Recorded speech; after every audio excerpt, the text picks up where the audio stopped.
بسم اللہ الرحمن الرحیم۔ السلام علیکم ورحمۃ اللہ وبرکاتہ۔ بہت زیادہ فضیلت والا عمل۔ ایک صحابی نے نبی کریم صلی اللہ علیہ وآلہ وسلم سے عرض کی، مجھے کوئی بھلائی کی بات سکھا دیں۔ آپ صلی اللہ علیہ وآلہ وسلم نے فرمایا کہ یہ وظیفہ پڑھا کرو، سبحان اللہ، سبحان اللہ، والحمد للہ، ولا الہ الا اللہ، واللہ اکبر۔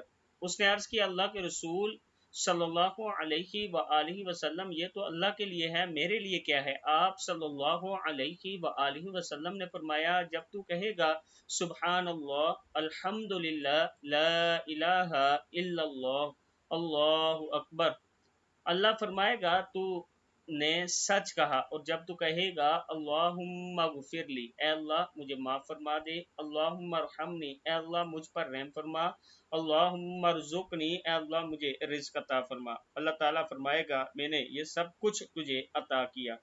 اللہ تعالیٰ ہم سب کو اس پر عمل کرنے کی توفیق عطا فرمائے، آمین۔